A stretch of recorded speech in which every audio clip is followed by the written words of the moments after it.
I am Shonté Jovan Taylor, and you are having coffee with the Neuroscientist. We have Dr. Ryeal Simms and myself on. Welcome, welcome. Make sure you grab your coffee, grab your tea, or something to wet your whistle, and a pen to take notes, because you're going to want to take some notes, some diligent notes on what we are going to discuss with you today. 5 brain-immersive tactics that you must know, that you must understand and do intentionally and consistently to become the advanced thought leader in the 21st century as leaders, as coaches, as parents, as people of influence. Okay, so that's what we're going to talk about today. Ready? This is the Mind of Future Thought Leaders. I am your host, your trainer today, Shonté Jovan Taylor, neuroscientist and success trainer. And we also have Dr. Ryeal Simms, neuropsychologist and relationship coach. We are both leaders in our industries, in organizations. We've worked in various fields, the health field, but now we bring this information to people all over the world. The 5 brain-immersive strategies that you must know to really propel yourself as leaders in the 21st century. And everything we discuss, it's always from the lens of the mind and brain. We honor the knowledge and wisdom that you already bring to the table. We already are aware that you are thought leaders, okay? And that you are already leading in your industries, and that's why you're here. What we want to do is give you a more deeper understanding of all of these principles that you are familiar with, and take you 12 layers deeper into the mind and the brain so that you can get a broader perspective and a deeper perspective on how you can take your leadership to the next level. I am Shonté Jovan Taylor, neuroscientist and success trainer.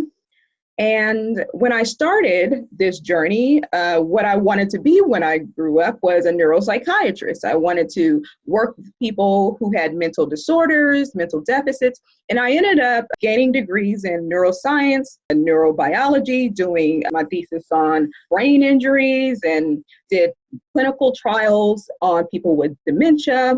And I worked for a huge study with the government called the MIND study, which focused on brain injuries and PTSD in our veterans, Afghanistan and Iraqi veterans. And what I learned about myself in doing that dynamic work for over 15 years, I realized that it didn't really empower me. It wasn't what I wanted to use neuroscience for. Even though I knew the work was important, I was more geared toward, or more inclined to share with people what was going right with their brains, how they can strengthen their brains, how they can use their brains and shape it to get to the next level of their potential. So I like doing that part more than spending 8 to 10 hours a day telling people what was wrong with their brains. And if you know anything about what's called neuroplasticity, or the brain's ability to shape itself with experiences, you know that anything you put your focus and attention to for long periods of time, that's what you become a master at. And so essentially I was becoming a master at finding what was wrong with people, right?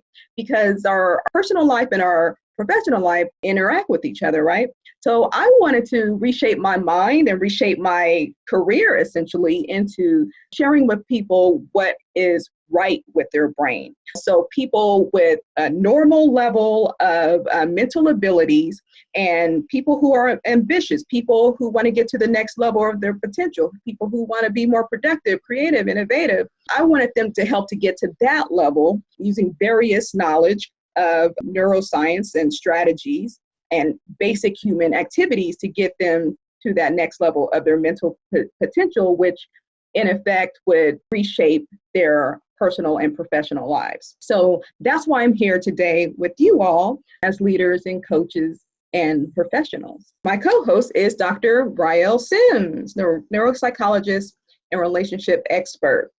Ryeal, can you tell our attendees a little bit about yourself? Yes, I'm a neuropsychologist, a body language expert, relationship coach, marriage and family facilitator, counselor. I work as a consultant for people who are doing films, and I add the science in their films as to why we do what we do from an eco-biopsychosocial and spiritual point of view. I'm also a speaker. I speak all over the world about the neuroscience of relationships, husband, wife, girlfriend, boyfriend, fiance, also for employer, employee engagement. And I started off working in the music industry, which led me to do all the things that I was doing because I was always in the music industry talking about the neuroscience and about relationships. Decided to go back to school and to get psychology degrees. And then that wasn't enough. Decided to go back to get some neuroscience into my degrees. Thank you. Yes. It almost seems like neuroscience is a calling, right? Yes. Either you're fascinated by the brain and its potential or not, you know? So I get a lot of people who hear the term neuroscience and they're like, wow, you study the brain? And they really are excited about, especially now, this is the era of the brain. We know so much more about it in the last 20 years than in the last 1,000 years. So it's a very exciting time to learn about the brain, people. We are the founders of the Optimind Institute. It's an institute that trains the future thought leaders, the advanced coaches on the knowledge of neuroscience, how to infuse and incorporate neuroscience in everything you do. Neuroscience is a 360-degree science because the brain is essentially the control center of everything we do and everything we don't do.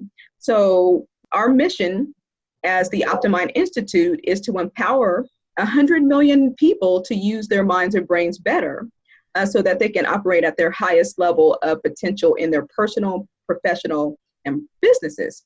So that's what we do. We certify and train leaders, coaches, and whoever wants to be able to be advanced in their particular fields. We train them to do so.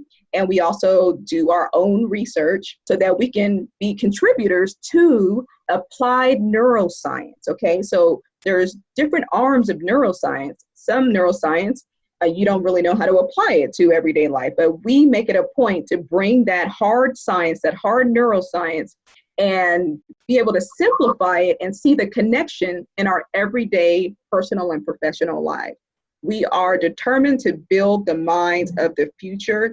We don't want this neuroscience to just be sitting in some obscure scientific journal that 99.99% of the planet won't read or have access to. So what we do is we simplify the knowledge in such a way that is applicable to everyday people in everyday professions, particularly people who think of themselves as leaders, thought leaders, because those are the people who will lead more people to this information. What is a thought leader? A thought leader is someone who is very informed. Okay, they are very opinionated. Okay, sometimes being opinionated works against you in some realms, right? But a thought leader has to have an informed opinion about what they have a vision on, what their niche is about, okay? They are the go-to people. Journalists seek them out. People seek them out to speak at conferences because their way of thinking is different from the norm, different from the status quo. They are the outliers when it comes to thinking about an industry differently, or the way we can rethink how we do things, systems. They are innovative thinkers. They have a following. You probably will see them on social media having a pretty big following. They disrupt the status quo. They're disruptors of systems and thinking, okay? They're able to see trends and patterns before anyone else. So they're really able to tap into that intuitive side of them, and their confidence in promoting that abnormal thinking, that disruptive thinking. Being a thought leader also requires, though, when you have this following, that means people trust your insight. People trust how you think about things, and that the information that you have is credible. Okay, so you have to be credible to be a thought leader. And being a thought leader is different than being a leader. Okay, so a leader has just followers, and they pretty much go with the status quo, and they want to motivate their followers to do what they need to do in the organization, right? You're a leader in your household. You want your kids to do what they're going to do in your household, right? But thought leaders produce other thought leaders, okay?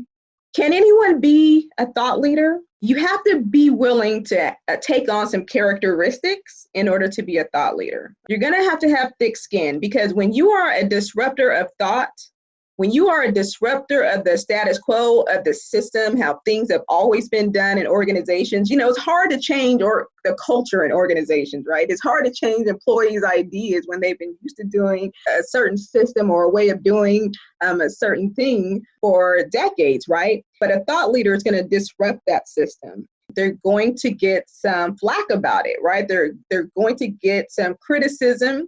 They're going to get some pushback. And you have to be confident. Your brain has to be wired to be resilient, so that what's called your amygdala doesn't feel threatened. You don't feel personally insulted. The amygdala is that deep part of the brain, shaped like an almond, in the center of your brain, that responds to threats and fear. And it can be triggered by modern activities, modern influences, situations. So when you have an idea and you're not afraid to put it out there, and you're challenged or criticized for it, as a thought leader, you won't be as affected as someone who is not a thought leader, because you've developed a thought leadership mindset. Your brain is wired to be resilient in that way. Okay. You also, as a thought leader, you're not looking just for a following. You set up a blueprint for other people to be able to think out of the box. You create systems and programs and trainings and get people to start thinking on another level that you are thinking on. So you're like passing the mental torch, because you see the advantage of more people being able to think on this greater level. So as a thought leader, you're also willing to go mentally where others aren't willing to go. Not everybody is interested in learning about their brain. Not everybody is interested about how they can become a better thought leader. But thought leaders are willing to go places and do things and read things and learn things to expand their thought leadership, so that they can have access to insights and ideas that leaders or regular people won't have access to. So the brain thrives on going places mentally, learning out of the norm ideas and information, so the brain can have access. Thought leaders who created Google, right? They were at Stanford, they were in a PhD program, and they disrupted the industry of information, right? Where we were used to getting information from libraries, books and each other. But they said, what if we took all of the tangible ideas and information and put them in the airwaves that the whole planet can have access to? What kind of response do you think they got from their professors? It wasn't really good, right? So they got a lot of criticism. They were told they were crazy, okay? They dropped out of their PhD programs, and they pursued what is now the most utilized platform on the planet. We can't really recall living without having access to Google. They have the monopoly on the search engine, right? But they were able to put tangible information into the airwaves, and now they're not so crazy. They are the thought leaders of their industry. They disrupted the information age, okay? Those are thought leaders. That's an example of a thought leader, all right? So neuroscience, understanding the brain, is a way for me personally and Dr. Ryeal to disrupt the industry of leadership. take it to another level of understanding. And you also know thought leader of LinkedIn, right? Jeff Weiner, he's the CEO, and Oprah called him a compassionate leader. He says compassionate leadership, it begins with the connections between people, and companies are comprised of people. Okay, so we understand that the brain has regions dedicated for compassion and empathy, and we can develop those areas. So if we want to be a compassionate leader, we need to learn how to develop and adapt our brains to be more compassionate and empathetic. It's very doable, but you got to understand the brain, right? So why is neuroscience the future of thought leadership? Neuroscience is the fastest growing area of interest in modern times. Neuroscience is an emerging field within organizations, leadership, and coaching. Basically, neuroscience is allowing us to explore the processes within the brain that influences our human decisions, our behaviors, and our interactions in the workplace and in our personal lives and in our businesses. So when we understand the neural basis of these essential human behaviors, we can be more effective as leaders and coaches within our institutions, within our organizations, within our homes, and within our businesses. So we truly believe that neuroscience is the last human frontier when it comes to understanding our bodies. And so it truly is the organ, this advanced technology that's going to take us to the next level of our human evolution. Not evolving another arm or another third eye. It is how we use the brain better, more optimally, to fuel our future, to solve the world's problems, to create solutions better, to be more creative and moving forward and being more mindful of how we use technology and how we create in this world, and really determine the consequences and determine if they are pro-humanity or against humanity. So keep in mind the 5 parameters that we're going to be focusing on today. I really want you to have it drilled in your mind, because we're going to be talking about a few things, and I don't want your mind to get lost in the details. And so one thing we always do in our trainings and in our conferences is we want to optimize your learning too. So we are all things brain. And so we don't want you to learn a bunch of facts and then you kind of move on. We actually want you to learn as you are going through this. So that's why I'm going to keep these 5 parameters at the forefront of your mind so you can continue to make the connections. So the first of the 5 parameters that will allow your brain to be immersed in, to allow you to go to the next level of your leadership is, of course, you actually have to learn about the brain. That's why I'm going to start with it. In order to be an advanced leader in the 21st century, you have to learn about your brain. Why the brain? The brain is the control center of everything we do and everything we don't do. Okay, so all those habits that we have, all those thoughts that we have, the brain is the center. Yes, we may get external stimulation or internal stimulation to activate the brain, but the brain, everything has to go through the brain except for reflexes. You know, like when the doctor hits your knee and then it automatically flexes, hopefully. Everything outside of reflexes needs to be processed in the brain. And so we don't really think about that in terms of thoughts and decision making and how we relate to other people. Stephen Hawking gave a good analogy. He said, we are all connected by the internet, like neurons in a giant brain. And even though he was talking about in the internet here, he was so correct that we are all connected in this world, whether we want to think about it or not. We were made to survive together. We affect each other. So, you know, how we show up at work could affect positively or negatively how someone else shows up and thrives and is productive and creative in their work. And even though we shouldn't allow people to have that power over our emotions, the brain is going to still be affected, whether it's subconsciously on a conscious level. When people feel disenfranchised, when when they feel like they're being heard. These are having different effects on the brain. So we need to be mindful of how we show up in the world, because we are essentially changing people's brains in how we show up, and we're changing our own brains and the environments we put ourselves in and who we associate ourselves with. So let's talk about your brain, because it's beautiful. It's a beautiful universe. You have 100 billion brain cells. Each brain cell is able to connect to 1 to 10,000 other brain cells. That means you have trillions and trillions and trillions and trillions of connections. You have enough wiring in your brain to stretch from where you're currently sitting all the way to the sun.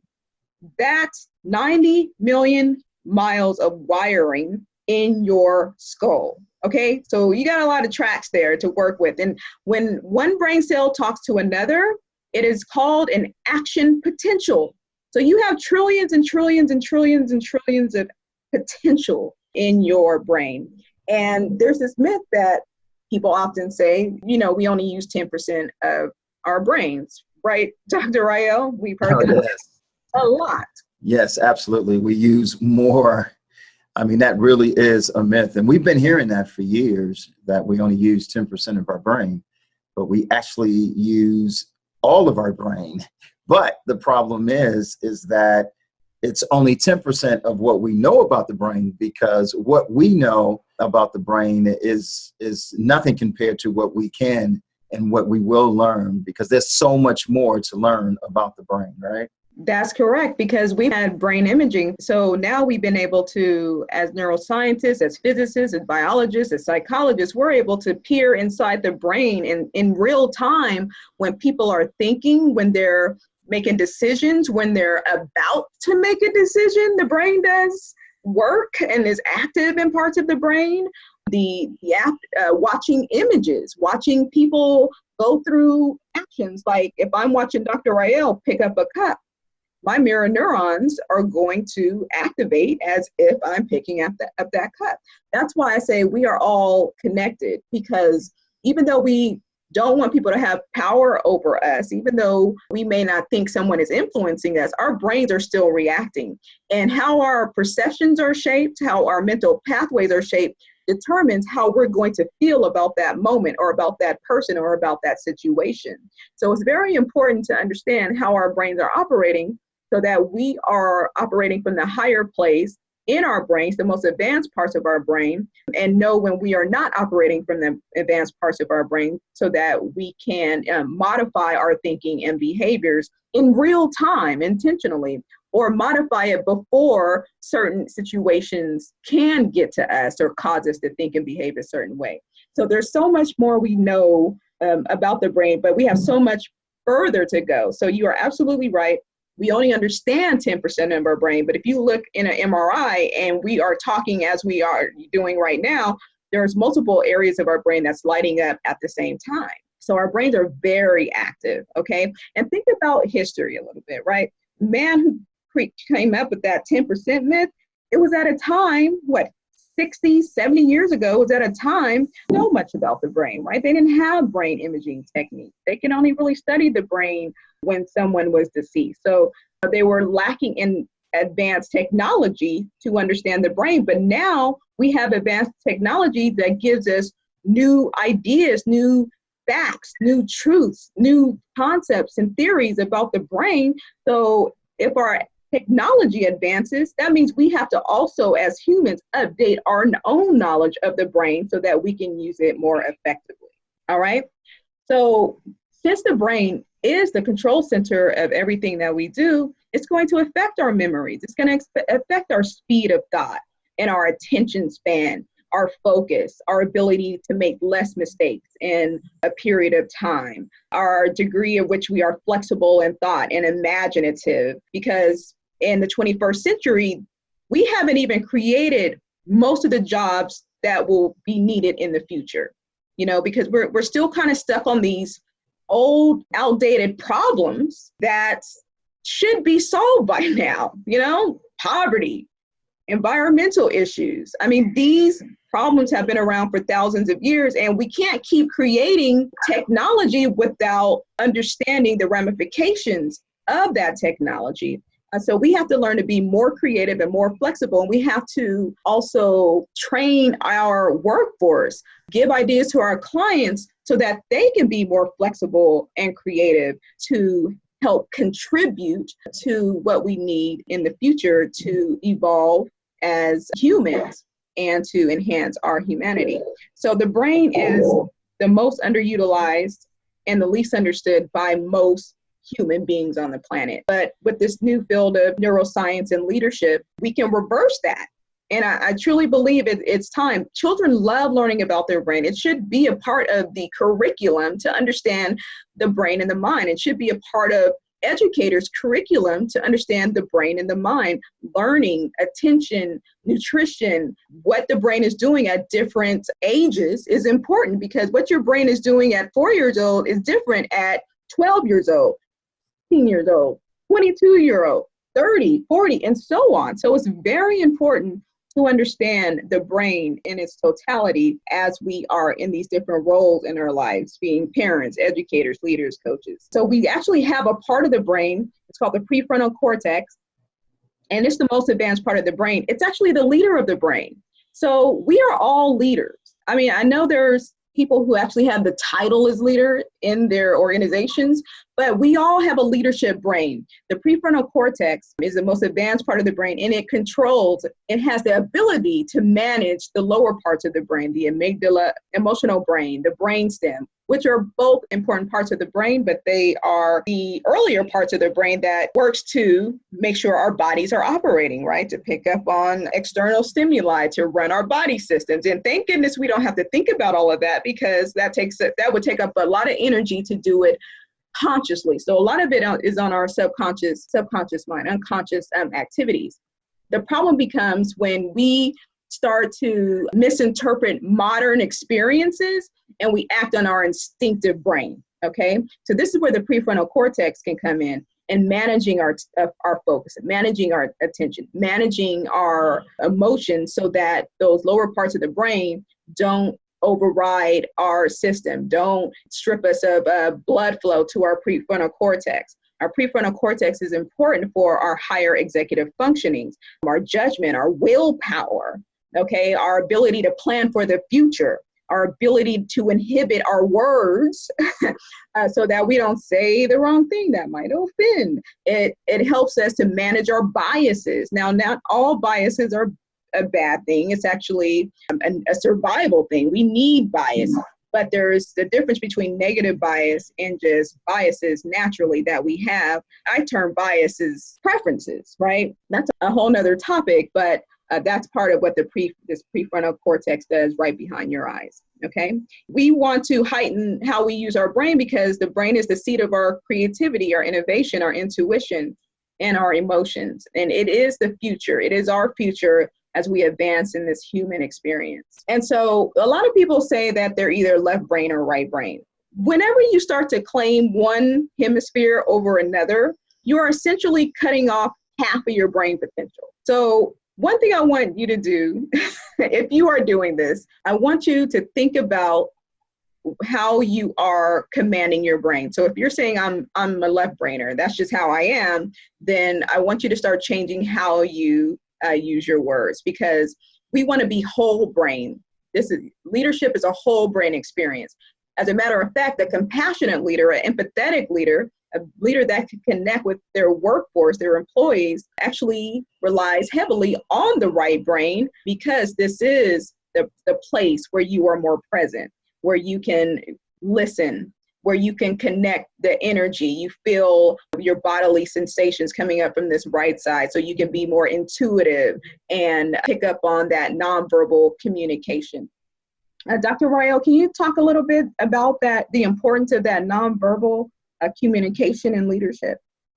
Yeah, it's nonverbal communication. It's really important, because we actually think that we communicate 100%, but we actually don't. We actually communicate nonverbally almost 80% of nonverbal. Some say even 90, right? And I think it's really important to understand nonverbal communication as well as communication. You know, just as in relationships, when people say, oh, well, we don't communicate anymore. Well, that's not exactly true, because you are still communicating. You're just communicating nonverbally.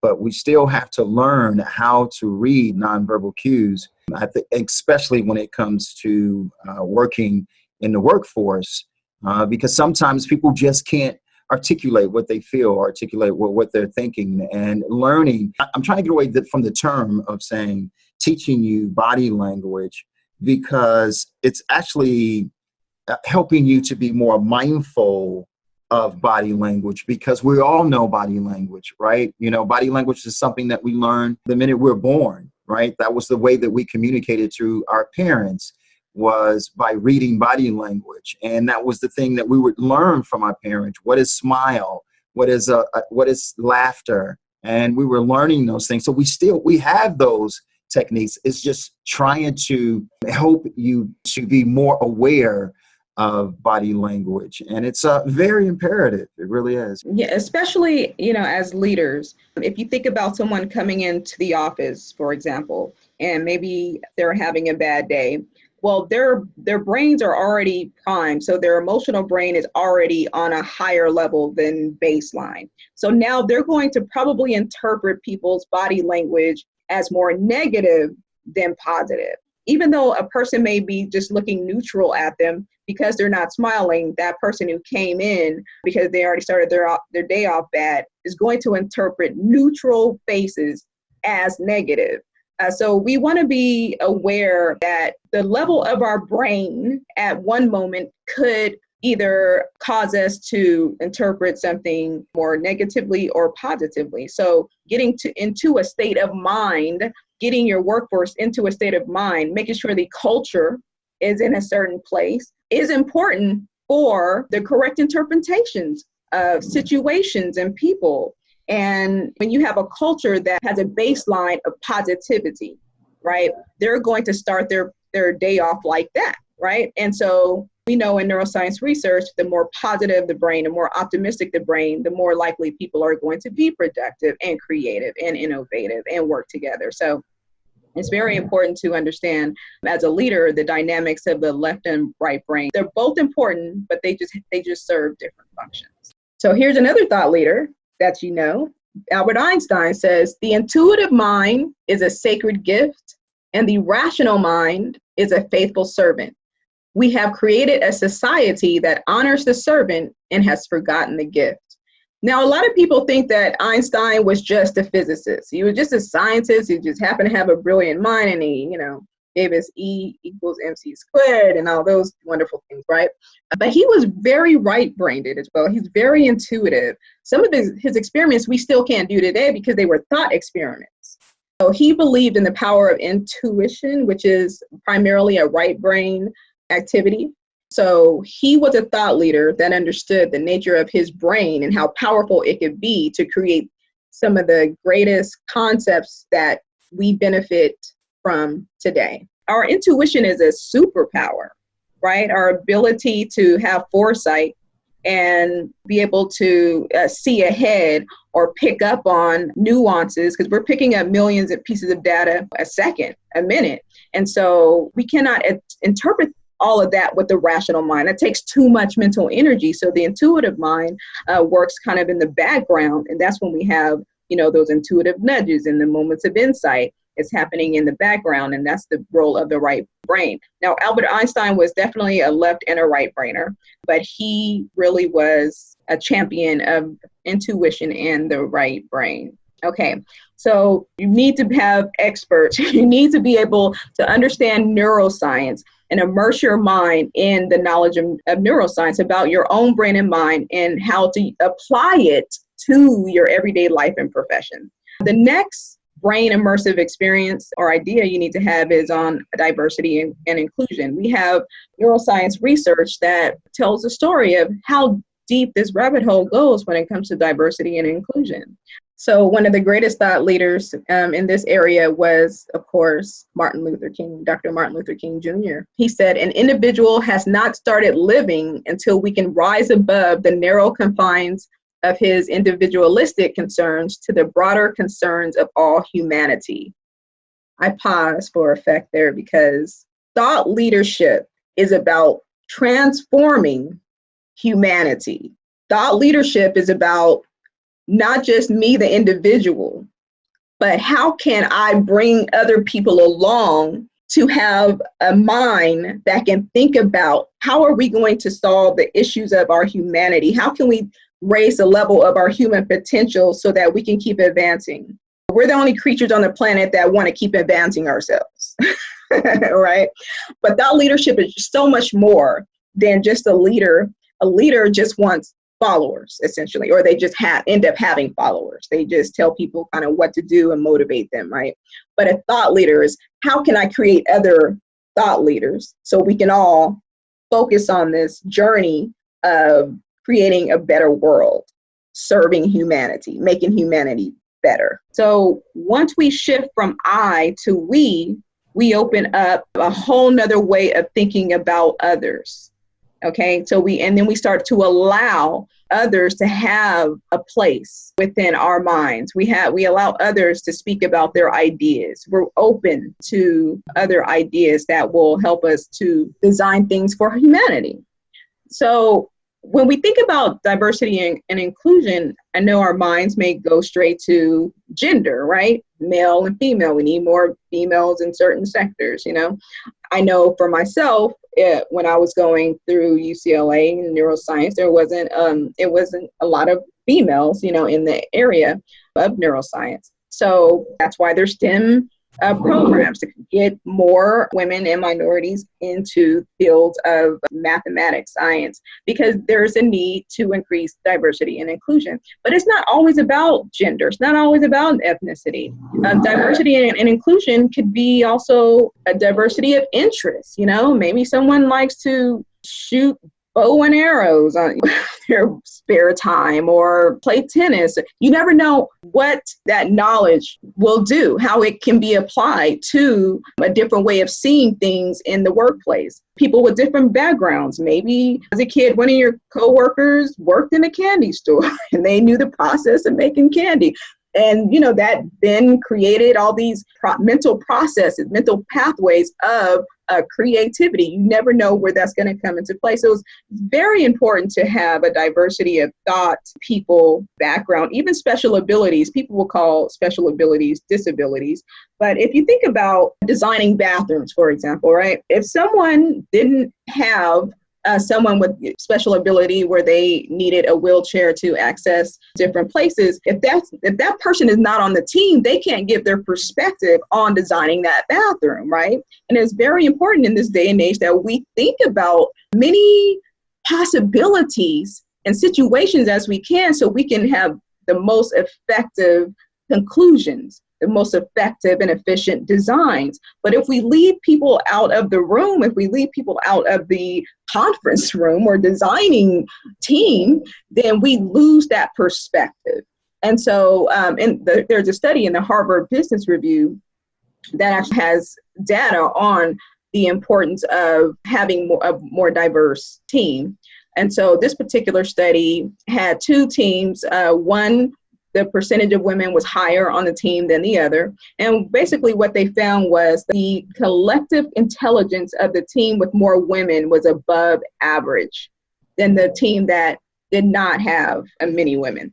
And this is important because the IQs of everybody were essentially the same. It really didn't matter about the IQ, but when you consider the collective intelligence, a team with more women had a higher collective intelligence on how they scored on intelligence tests. And this can be explained because of the brain, essentially. The female uses their brains differently, and it's set up differently than the male brain because the female brain accesses their right brain more readily than the left side of the brain. And the thing about the right side of the brain is that the neurons, the brain cells, in the right hemisphere differ from the brain cells in the left hemisphere. And this is important because the brain cells in the right hemisphere are longer, they're thicker, and they access the total brain. So those neurons are digging into the deeper recesses of the brain that can access all kinds of knowledge and information from the past, from the things we thought we forgot. So because the female brain is acting globally, it's able to generate insights, more insights and different ways of thinking and ideas, more so than our male counterparts. So that is partly why we attribute this overall collective intelligence in this particular study. So diversity is the art of thinking independently together.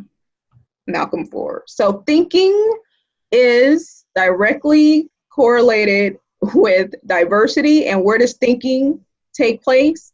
In the brain. So the more diversity we have, the better our thinking. Now we're going to talk about the social brain. Why does the brain need to be social? And why would that make us an advanced leader? We weren't designed to be solitary creatures. We evolved to survive in tribes. The need to interact is deeply ingrained in our genetic code. We literally have brain regions that will wither away if we become isolated chronically, okay, or if we feel rejected. So why is this important to leaders? It's important to leaders because as we move up the ranks, as we become the leaders in our industries, as we become entrepreneurs and we start to lead the charge in our niches, entrepreneurs, you are leaders, okay? You have followers, people looking up to you, people who are inspired by you. There's also that lonely side, right? Where you are working alone. You don't really associate with people who are not on the entrepreneurial track. So what happens? You become isolated. When leaders rise in the ranks, they tend to no longer associate with those that they used to work with on the same level. So the isolation comes. And there's this story in their head as well that, well, if I start fraternizing with the people that I used to work with, they won't see me as a leader, okay? Which is not true. You know, they want you to still be relatable. And that's very important to them, that they feel like they can come to you, that you will listen to them. So being isolated actually has a reverse effect on your brain and on your relationships. And on the relationship that you have on the employees, because what you're actually doing is isolating them from you. So that's a part of an isolation too as well. So when you start isolating yourself, because you feel that now that you're at a higher rank, what you're actually doing is disservice to your company, to your business, because you are now isolating your employees from you. And they can tend to also begin to feel lonely or isolate themselves as well. Absolutely. So that just goes back to what I mentioned earlier about we are all connected to each other, right? Like neurons to a big brain. That's and right. So we affect each other. And so when we have that absence of social triggers, it triggers the same alarm bells as being hungry and thirsty and actually physical pain in the brain. So essentially, when we feel isolated, when we feel rejected, not only is it triggering the survival brain, but it's also being interpreted in the brain as physical pain. We've been able to see that. Dr. Lieberman at UCLA, they've been able to physically see that social isolation and rejection is interpreted in the brain as physical pain. And physical pain can lead to depression. Okay, so you can start to see how it unfolds. But as leaders, as advanced coaches, you can be able to recognize, if your client, if one of your employees doesn't seem to be connecting or is seen eating alone, or you can just notice, because you're more intuitive as a leader, you can just start noticing these things and then create opportunities or bring awareness to their mind to associate with others more, because you understand the consequences of what the brain is doing, leading to the interpretation of physical pain, and it may go down the road of depression. Now, when we're talking about neuroscience in the brain, we are in no way trying to get you to diagnose people with depression or any other mental disorder. That is not what we do. That is not what we use neuroscience for. We are teaching neuroscience so people can recognize and have clues to what can lead to that. If they don't do certain things, it can lead to, depression, or, lack of sleep can lead to all these other variables. So We want you to be empowered with the knowledge ahead of time so that you can ward off those things before they happen because you have the knowledge ahead of time. So we're more in the preventative world, and we're not just trying to prevent, the decline of the brain or emotions. We want people to thrive in their brain. So we understand that socializing has a lot of benefits for the brain. It allows the brain to thrive, endorphins to show up. We'll get more into collaboration a little later, but when we don't socialize, we also as leaders become less empathetic. And when we become less empathetic to others, what does that do to our decision making? What does that do to our biases? I guess you can go down the rabbit hole of what that looks like when someone is less empathetic to others. And we tend to be more on alert, and there's research to show that feeling isolated, having that physical pain in the brain can disrupt our sleep as well. Yeah, and that's why this knowledge is so important to understand. Just as you said earlier, it's to bring to your awareness to prevent, because understanding certain brain regions and trying to prevent from becoming depressed.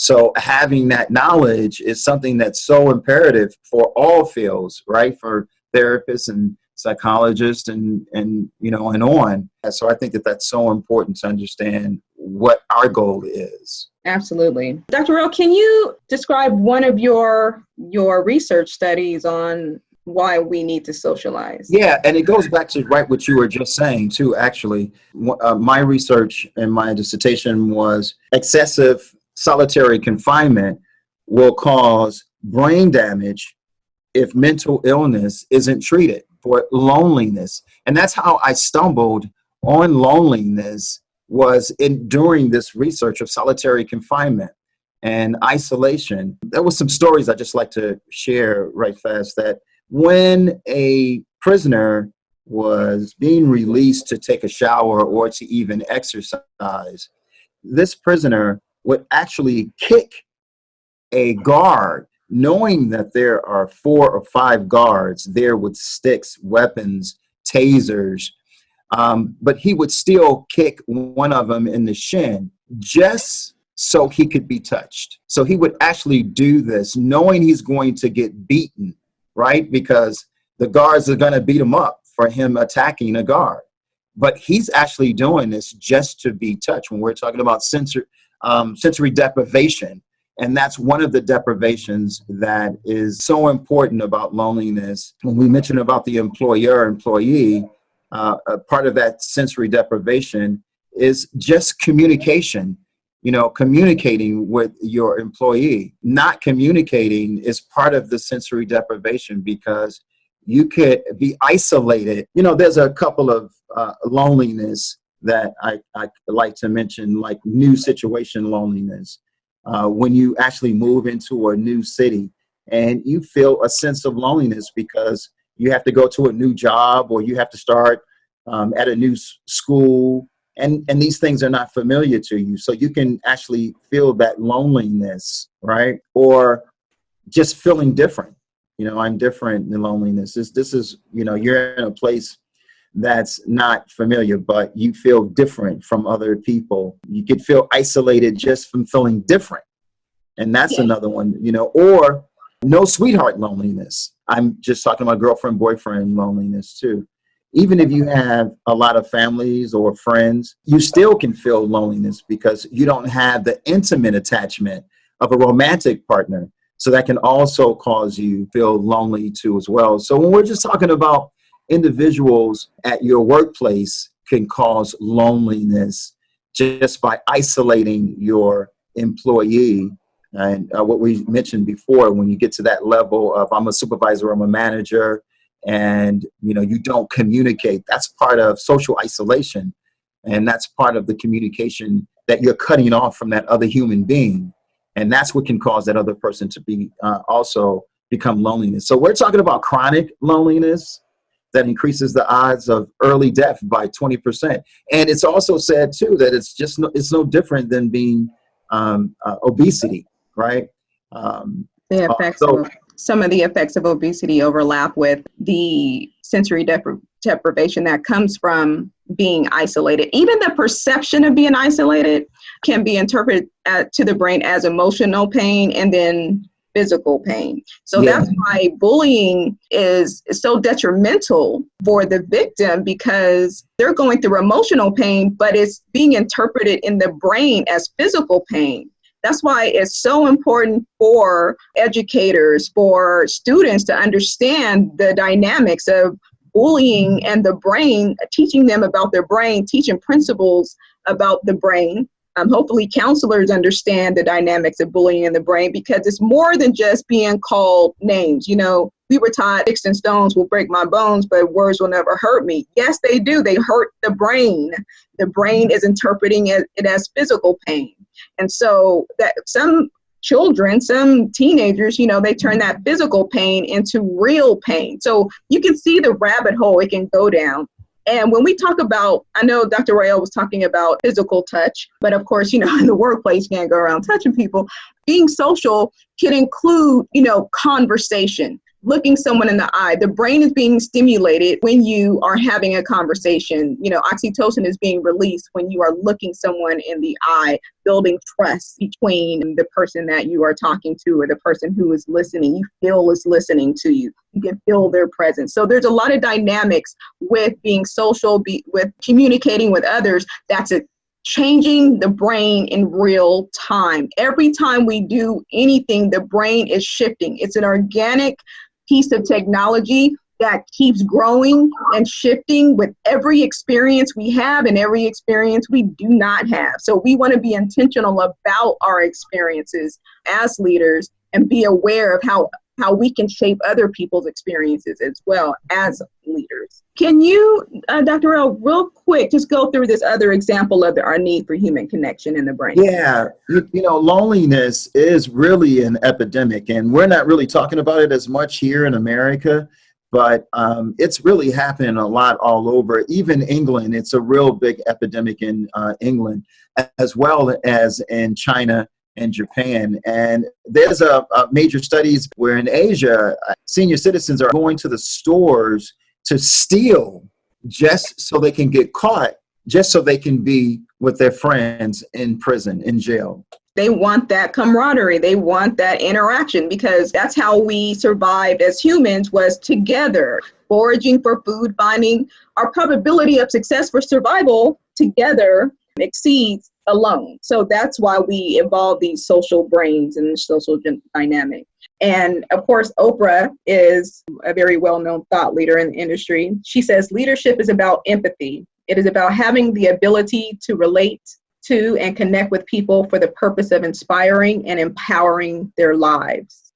So in order to develop empathy, you have to socialize. You have to have conversations. You have to develop your empathy brain, your compassionate brain, what is known as your mirror neurons. Okay, so our mirror neurons allows us to experience what other people are experiencing. So when someone is smiling, our brain cells that are responsible for recognizing a smile lights up, right? So we get to experience what they're experiencing. And that's how we can develop our empathy and compassion. And so Oprah is a thought leader because she disrupted the industry of talk shows, right? It was unheard of for talk show hosts to go into the audience and cry with the audience member, to sit there and listen, hand over the microphone and listen, truly listen, to hug the audience member. And she transformed the industry. She took it to the next level. And it wasn't really received as much. She got criticized for it, but look where she is now, right? So leadership, according to Oprah, is about empathy. Thought leadership is about transforming humanity. Thought leadership is about inspiring and empowering others, okay? Because you want to create other thought leaders to be able to think at this level. The fourth brain-immersive experience as leaders that we must have to be advanced in the 21st century is collaboration. Why do we collaborate? So we can basically combine our brain power. Earlier, I said we each have 100 billion brain cells, and each one is able to connect to up to 10,000 other brain cells. So we have trillions and trillions and trillions of connections, and we all have a right brain and left brain. If I'm connecting my 100 billion brain cells with Dr. Ryeal, that makes for a powerful collaboration, right? Insights, perspectives, backgrounds. And it's essentially a whole brain experience when we collaborate. Someone said competition makes us faster. Collaboration makes us better. And it also reduces our negative bias, right? Because people can share perspectives, their experiences that may shift the way we see situations or how we are developing ideas. When we collaborate, we are essentially stimulating multiple parts of our brain for problem solving. The region important for problem solving or activated from problem solving is different from the region that allows us to reflect or be creative or make a decision or speak to someone, right? So we are in effect stimulating more parts of our brain as we collaborate than if we were to be in isolation and work alone. Well, synergy is actually bringing several frequencies, bringing several brains, bringing ideologies and views together equals synergy.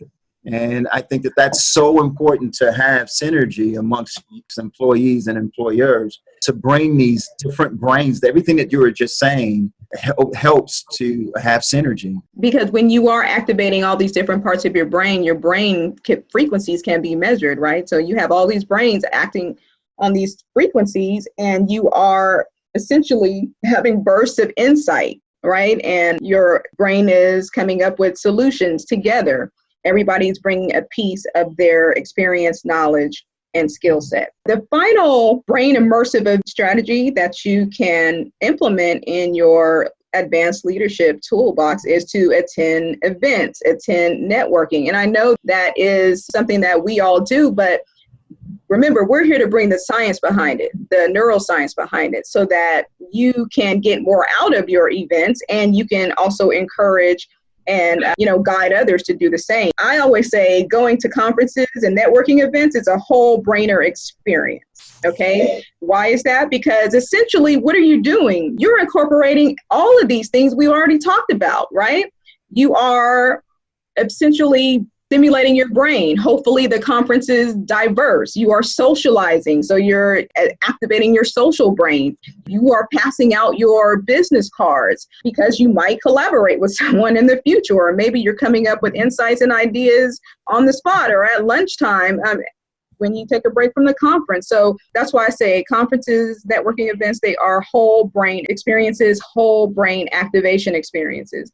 And there's research, according to the Harvard Business Review, that when you attend conferences, your likelihood of being promoted and triples your likelihood of getting a 10% or higher raise. This is especially true for women who attend conferences, but they have to be diverse, okay? Because if you have a couple of women in a conference full of males, then other parts of their brain will be depressed and suppressed, and that will affect their cognitive abilities, their confidence levels, which may reduce their ability to socialize and collaborate, and it'll have the opposite effects of brain stimulation. So that's one caveat, that when conferences are diverse, we get more out of it, not only from our brain stimulation, but also we have more ideas to share and more people to learn from. We also know that there is an increased level of optimism when people go back to work, when they attend conferences and networking events. And optimism is correlated with increased happiness. And a happy brain means a happy life. It means more creativity and innovation and more endorphins and more neuroprotectors for your brain and for your immune system. So did you know conferences can do all that? Now you do, right? Spread the word, please. Also, 70% of women feel more connected to others after they attend an inclusive conference. And women are natural collaborators. Our brains are designed to collaborate. We have more regions in our emotional brain to be more emotional, to be more connected, to share with others, because that's how we survive. We watched each other's children. We cooked together. We shared stories together, right? That's a lot of the right brain, emotional brain stories, right? So we are designed to be more collaborative than competitive. And our brains have got kind of masculinized or skewed towards being more competitive because there are a lot of professions where it's more male dominated. So you kind of tend to act as the more dominant energy, right? So it kind of went against the nature of the female brain. And it's okay that our brains are made up differently. We both have superpowers, right? Our brains just operate differently, not necessarily better, but if women are not stimulating those natural parts of their brain, they can't operate in their authentic selves, and they can't thrive as much as they could if they don't know how to lean into those female parts, and if they are not ostracized for being nurturing, emotional. I worked in a lot of realms: health, government, big pharma. One of the things I got dinged on was being, "You're too passionate, Shonté." "You're being too nurturing, Shonté." And that was just my natural way of being, right? To connect with people, to make sure people were at a certain level mentally so that they can thrive in their work. I wanted people to be productive, not stressed out and, crying in the bathroom or anything. So it was just my nature to make sure that, when I spoke to people, I listened, I was empathetic, compassionate. I knew that state of mind would fuel people's productivity and overall, even loyalty, I will say, to the company or organization. So why attend events? Ben will tell you, expose yourself to as much as possible. Attend conferences no one else is attending. Read books no one else is reading. Talk to people no one else is talking to, because that puts you in the top 1% of your industries. That stimulates your mind in a way that others will not be stimulated. So these are the 5 brain immersive experiences. You already knew these things before, but now you know it at a deeper level. You know it from the lens of the brain and mind, and we can go another 12 layers deeper, but this is what you need to know to become that advanced thought leader. You're already leaders. We want to take you to the next level because we need you operating at a higher level of your thinking and being, especially in today's climate. There's so much more we can do with this human potential, but if we're stuck on basic stuff, if we're stuck on survival mode, if we're stuck on the same issues that plague our societies, then it's going to be hard for us to move as humans to the next level of our evolution. And we are here to say from the Optimind Institute that when you live with your brain and mind, you can better not only your mind, but you can better your impact in this world and be more influential. And we want to invite you to go down the rabbit hole of neuroscience with us a little bit more. We are enrolling for the Optimind Neuro Coaching and Neural Training Institute, 8-week certification program. It's fully online. And what you learn is you learn more about neuroscience, and some of these things that we talked about is in the program, but we get more specific in different realms. So neuroscience, the first week would be all about understanding what you need to know as a leader about your brain. Really what anybody with the brain needs to know, but I know everybody's not ready to learn about the brain at this level. The next week, we learn about how to use neuroscience to manage your emotions. Our emotions are our superpowers, but if we don't understand how to manage them, if we don't understand anything about the emotional brain, it's hard to use our emotions to empower our creativity and our thoughts and our relationships if we don't have that knowledge. The next week, we learn about the neuroscience to manage our personal life, our relationships. What does exercise do for the brain? What does sleep do for the brain? So all these different activities that shape the brain that will allow us to harness its potential. And we also talk about brain development in children, what the brain is doing at each level. And that's more for educators, right? And parents who want to know those different stages about the brain. If I knew what I know now about the brain when I was raising my first child, I would have raised them a little bit differently. Because the teenage brain is an entity all to itself, if some of you know who have teenagers. The next week, we learn about how to use neuroscience to manage your professional life. So we're talking more about the leadership brain, more about teams, more about how to make sure you're not isolated. And we dig more into the isolation of the brain and what the brain is doing. We're talking about productivity. We're talking about getting into your peak mental performance and flow state and the neurochemicals involved and how to take normal human activities to upgrade your peak mental performance. So we get more into that. The next week, we talk about how to use neuroscience to manage your business and finances and your entrepreneurial journey. So some of you are in professions in business and finances. Some of you are actually entrepreneurs. Maybe you have clients who are entrepreneurs. You want to make sure you understand how the brain manages risks, how the brain sees goals, what goals are doing to the brain, how the brain sees money. So we talk about all of that, how to manage the entrepreneurial brain. You know, the entrepreneurial brain goes through an emotional roller coaster. And we also talk about the neuroscience of success as well. In the next module, we talk about the neuroscience of creativity. We have to create a whole module, training module, just on creativity in the brain, because the neuroscience research on creativity is so vast, okay? But we actually take that research and we make it applicable into real strategies you can use that very day that you learn it, okay? And you can apply it to your teams, you can apply it to your client sessions to help them to expand their creativity and imagination, all neuroscience-based. Dr. Ryeal Simms will be training on the neuroscience of love and relationships, both your personal relationships and your workforce relationships. You know, we just talk about why we do what we do from an eco-biopsychosocial and spiritual point of view when it comes to the relationships. You know, what happens, what's going on in the brain when you're communicating, what's happening when you're touching, when you're lacking of touch. What's happening when you're being intimate, what's going on in the brain when you're kissing, just all kind of things about when it comes to relationships and love. What happens when you fall in love, what's going on in the brain during the period of that in love stage. What happens to the brain when you're actually breaking up, when you're trying to detox from that person in a relationships. Very powerful module.